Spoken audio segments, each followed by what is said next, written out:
ఈరోజు press meet పెట్టడానికి ముఖ్య కారణం మన జిల్లా మీద మన ముఖ్యమంత్రి వర్యులు నారా చంద్రబాబు నాయుడు గారు కానీ నారా లోకేష్ బాబు గారు కానీ లేదా కూటమి పెద్దలు పవన్ కళ్యాణ్ గారు కడప జిల్లా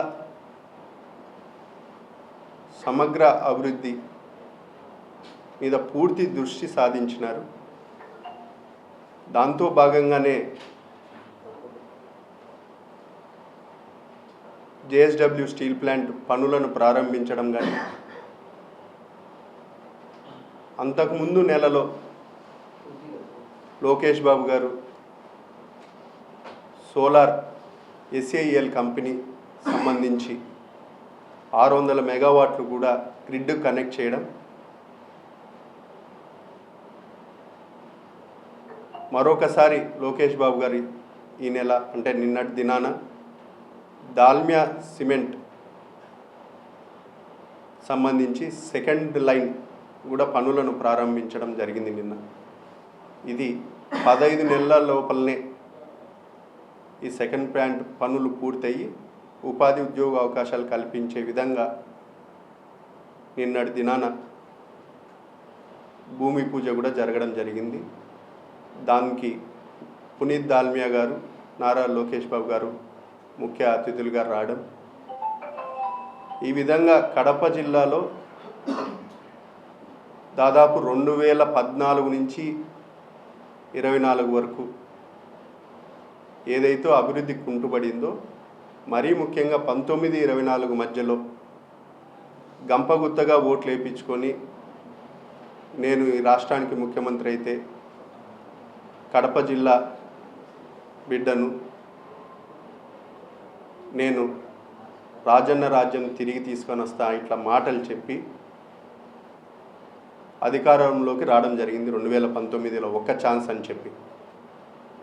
కానీ 19-24 మధ్యలో కడప జిల్లాకు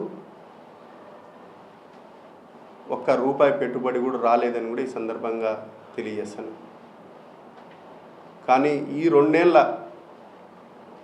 మా పరిపాలనలో, మా మంచి ప్రభుత్వంలో ఒక సైడు కొప్పర్తి ఇండస్ట్రియల్ పార్క్ 2500 కోట్లతో ఇన్ఫ్రాస్ట్రక్చర్ డెవలప్మెంట్కు డబ్బులు రిలీజ్ చేయడం జరిగింది, పనులు కూడా ప్రారంభించడం జరిగింది. తద్వారా అక్కడికి పారిశ్రామికంగా పెట్టుబడులు రావడం, ఫార్మా కానీ లేకపోతే మన కడప జిల్లా వాసి షిరిడి సాయి ఎలక్ట్రికల్స్ వాళ్ళకు కూడా దాదాపు 450 ఎకరాలు భూమిని కూడా కేటాయించడం జరిగింది. స్టీల్ ప్లాంట్ రావడం వల్ల జిందాల్ యాజమాన్యం దాదాపు అక్కడున్న ఐటీఐ లేకపోతే డిప్లొమా, ట్రిపుల్ చదువుకున్న వాళ్ళందరికీ ఉద్యోగ అవకాశాలు వస్తాయని కూడా ఈ సందర్భంగా తెలియజేస్తున్నాను. గత పాలకులు కడప జిల్లాని రాజకీయంగా పదవుల కోసం ఉపయోగించుకున్నారు తప్ప ఈ కడప జిల్లాకు ఎటువంటి ప్రయోజనం లేదని కూడా ఈ సందర్భంగా తెలియజేస్తున్నాను. మన ముఖ్యమంత్రి వర్యులు చంద్రబాబు నాయుడు గారు కడప జిల్లాకు సాగునీటి విషయంలో కానీ లేకపోతే ఇన్ఫ్రాస్ట్రక్చర్ డెవలప్మెంట్ కానీ లేకపోతే ఈరోజు సంక్షేమ పథకాలు కానీ అన్ని విషయాలలో ఒక సమగ్రంగా కడప జిల్లాను ముందుకు తీసుకొని పోతున్నారు. కడప జిల్లా అంటే ఈరోజు పారిశ్రామికంగా అన్ని జిల్లాలతో పోల్చుకుంటే మన జిల్లాకు ఎక్కువ పెట్టుబడులు కూడా వస్తున్నాయని కూడా ఈ సందర్భంగా తెలియజేస్తున్నాం. మరీ ముఖ్యంగా జమ్లమడుగులో ప్రస్తుత ఎమ్మెల్సీ గారు రామ్ సుబ్బారెడ్డి గారు సోలార్ సంబంధించి కూడా దౌర్జన్యంగా భూములు తీసుకున్నారని చెప్పడం జరుగుతూ ఉంది. రామ్ సుబ్బారెడ్డి గారికి ఒకటే తెలియజేస్తున్నాం, మీకు అన్ని విషయాలు పూర్తిగా తెలిసినా కూడా ఒక రైతు భార్యాభర్తకే డబుల్ ఎంట్రీ పడింది. ఆ డబుల్ ఎంట్రీకి ఒకరికైతే ఇవ్వగలము,